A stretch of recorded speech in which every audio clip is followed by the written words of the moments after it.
E aí, galera do Me Salva, tudo certo? Agora, então, a gente vai começar as nossas aulas de membro superior em relação ao complexo do ombro. E que nem eu falei para vocês, primeiro a gente vai aprender um pouco sobre os ossos desse complexo, para depois ir para as articulações e, por fim, os músculos. Então, só para lembrar, o complexo do ombro, ele é composto pelos três ossos, que são a clavícula, a escápula e o húmero. Então, agora a gente vai começar a ver um pouquinho mais sobre eles. Bom, em relação, então, à escápula. A escápula é o osso que vai ficar ali recostado, então, sobre as nossas costelas. E aqui, numa vista anterior, é como se a gente visse a escápula pela frente, tá? Não olhando a pessoa de costas, e sim pela frente, que nem aqui nessa imagem. Tá? Então, ela vai se articular com o húmero aqui pela cavidade glenoide. Então, agora a gente vai ver os principais pontos desse osso e o que a gente realmente precisa saber. Bom, que nem vocês podem ver, a escápula tem esse formato triangular. Então, ela tem três ângulos, tá? Que são chamados de acordo com a posição em que eles se encontram. Então, aqui embaixo, a gente tem o ângulo inferior da escápula. Aqui em cima, a gente tem o ângulo superior. Deixa eu puxar um pouquinho mais para baixo aqui. O ângulo superior. E aqui, a gente tem, aqui do lado, o nosso ângulo lateral.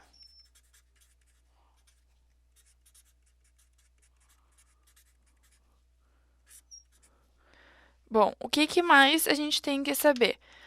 Essas bordas aqui da escápula são chamadas de acordo com a posição delas também. Então, toda essa área aqui, toda essa borda aqui da escápula é chamada de borda medial, porque ela se encontra perto da coluna, então mais medialmente, mais próximo à linha média.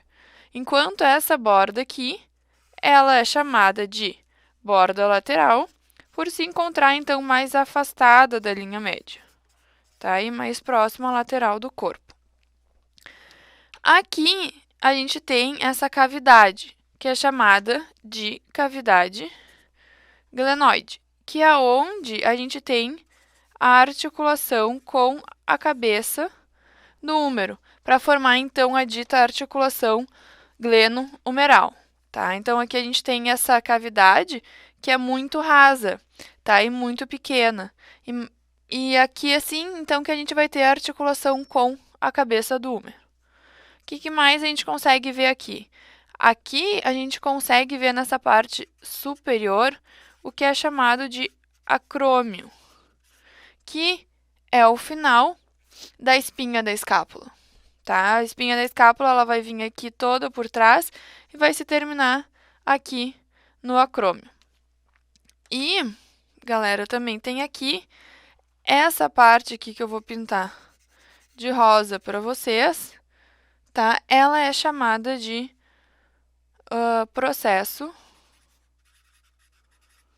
coracoide, que vai ser importante porque ali vão se inserir alguns músculos que fazem parte também desse processo, desse complexo do ombro.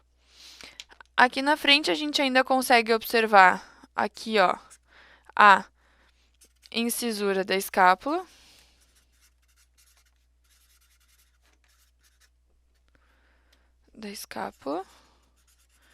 E toda essa área aqui que eu vou pintar de amarelo para vocês, que é a área que está em contato, digamos assim, com as costelas, toda essa área aqui é chamada de fossa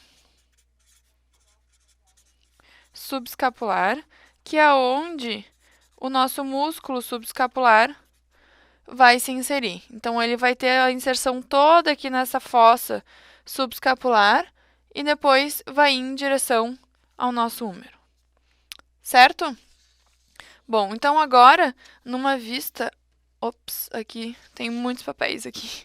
Bom, então numa vista posterior, a gente consegue ver mais ou menos as mesmas coisas que a gente vê na vista anterior. Então aqui a gente tem a borda medial, aqui a gente tem a borda lateral, aqui então a gente tem o ângulo inferior, o ângulo superior e o ângulo lateral. Então eu vou colocar aqui ângulo e ângulo e o ângulo.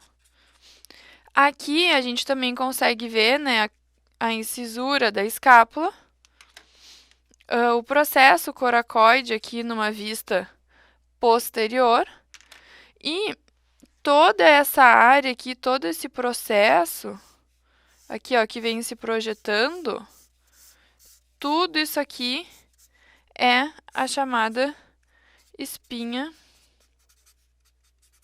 da escápula. E é ela que vai dividir a parte posterior da escápula em duas fossas, que também vão ser denominadas de acordo com a posição delas. Então, toda essa área aqui é a nossa fossa infraespinhal,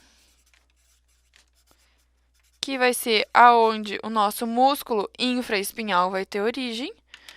E toda essa área aqui é a área que, então, é chamada de fossa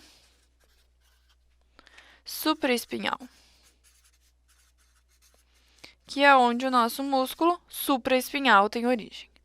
É bem tranquilo, assim, essa parte dos nomes, porque os músculos e as depressões, as fossas, tudo tem mais ou menos o mesmo nome, e aí nos facilita na hora de aprender a nomenclatura. E o que mais que vocês têm que saber? Aqui, assim, deixa eu pegar em vermelho também, a gente tem o acrômio, né? Que nem eu falei antes para vocês, é a parte em que a espinha da escápula termina. Certo? Então, esses são os principais pontos que vocês têm que saber em relação à escápula.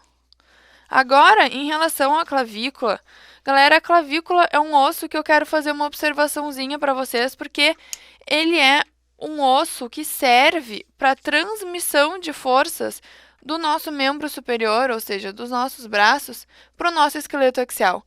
Então, aqui, através da extremidade external, ou então também chamada de extremidade medial, é que a gente vai ter o único contato do nosso membro superior com o nosso esqueleto axial.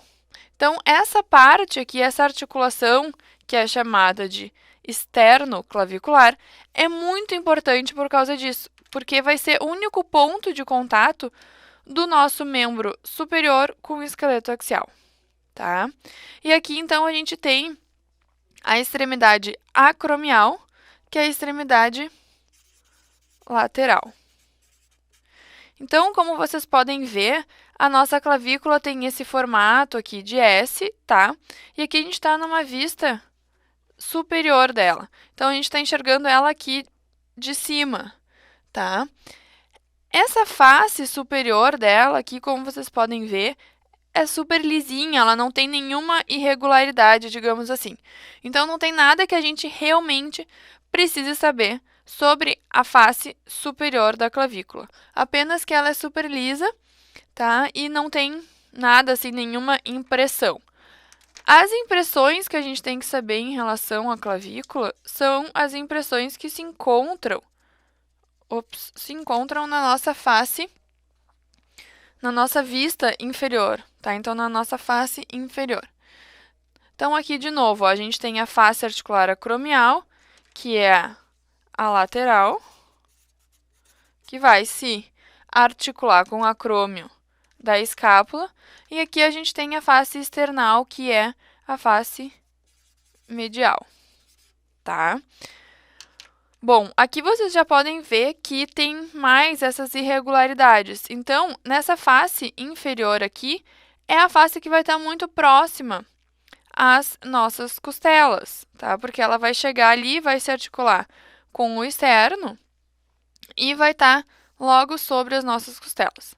Então, aqui eu fiz duas flechas, e aqui tem mais uma, sobre as principais irregularidades, digamos assim, da face inferior da clavícula que a gente tem que saber. Bom, então aqui na face lateral, tá, a gente tem essa linha aqui, que é chamada de linha trapezoide, que vai ser aonde o ligamento trapezoide vai se inserir, tá? E aqui a gente tem esse pequeno tubérculo que é chamado de tubérculo conoide, que é onde o ligamento conoide vai se inserir. Então, vocês podem ver que essas irregularidades aqui nos ossos, elas sempre vão se remeter e a nomenclatura delas sempre vai estar relacionada a alguma outra estrutura. Então, a linha trapezoide é para a inserção do ligamento trapezoide. O tubérculo conoide é para a inserção do ligamento conoide. E aqui a gente tem essa área irregular aqui na parte mais medial da clavícula, que é então para inserção. Ela é simplesmente chamada de área irregular mesmo, tá? Então, é uma área irregular para a inserção do ligamento costoclavicular.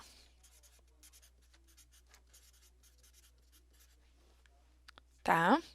Tranquilo? Então, são só essas três coisas que a gente tem que saber em relação à clavícula aqui. Só essas três irregularidades.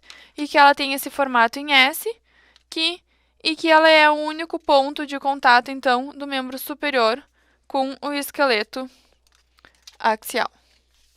Agora, então, em relação ao húmero, para terminar, em relação aos ossos do complexo do ombro, o húmero aqui a gente já viu, eu acho, né, nas nossas aulas introdutórias, as principais partes dele. Mas agora a gente vai ver tudo de novo.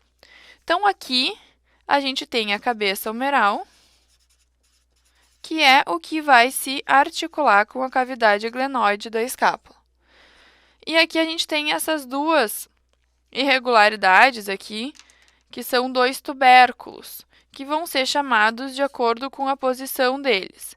Então, lembrando que essa é uma vista anterior, tá, do húmero. Então, aqui mais para a lateral, a gente vai ter o tubérculo maior.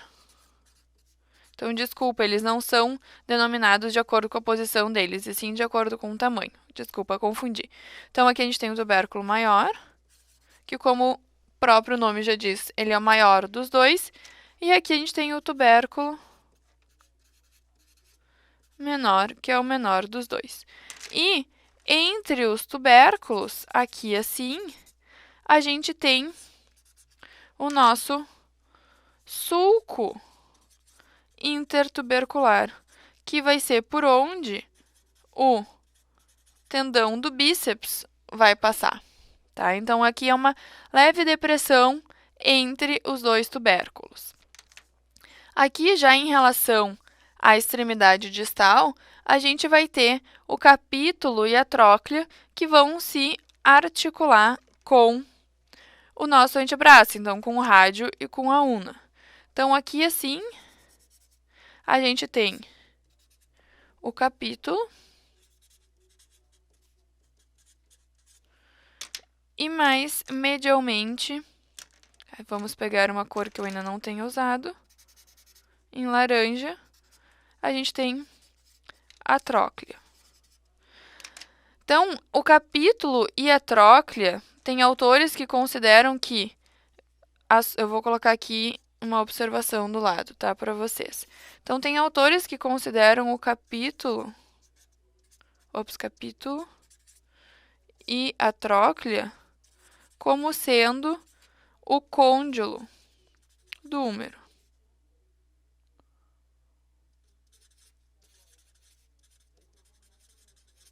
Tá? Mas aí vocês têm que ver de acordo com a referência que os professores de vocês usam, para ver então se eles concordam ou não com isso. Enfim, é uma discussão na literatura. E lembrando então que antes dos côndilos, né, a gente tem aqui sempre essas áreas mais alargadas, que são os epicôndilos. Então, aqui a gente tem o epicôndilo medial, porque ele está mais próximo da linha média, e aqui o epicôndilo lateral. Certo? Então, agora, numa vista posterior do húmero, a gente vê tudo mais ou menos de novo. Ai, gente, eu esqueci uma coisa, deixa eu voltar aqui. Que, ó, antes não, superiormente à tróclea e ao capítulo, a gente tem essa área aqui que ela é uma certa depressãozinha, tá? Aqui, que é o que a gente chama de fossa coronoide, que é onde o processo coronoide vai se alojar durante a flexão do cotovelo, que é o processo coronoide da ulna, tá? Então, a gente vai ver mais pra frente o processo coronoide da ulna, que ele vai se inserir na fossa coronoide durante a flexão do cotovelo. Tranquilo? Então, agora, numa vista posterior do húmero, a gente vê, então, de novo aqui a nossa cabeça, a cabeça humeral, que é o que vai se articular com a cavidade glenoide. E aqui embaixo a gente vê de novo, né, os epicôndilos.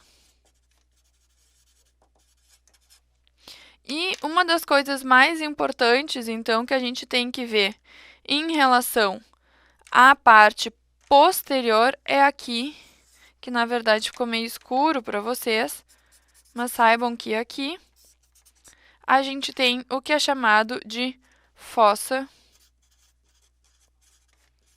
do olecrano, que é aonde o olecrano, que é um processo posterior da ulna, vai se alojar durante a extensão. Então, na parte anterior a gente tem a fossa coronoide e na parte posterior a gente tem a fossa do olecrano. Certo? Então, esses são os principais pontos dos ossos do complexo do húmero que vocês têm que saber. E é super tranquilo. E agora, na nossa próxima aula, a gente vai ver um pouquinho sobre essas articulações. Até lá!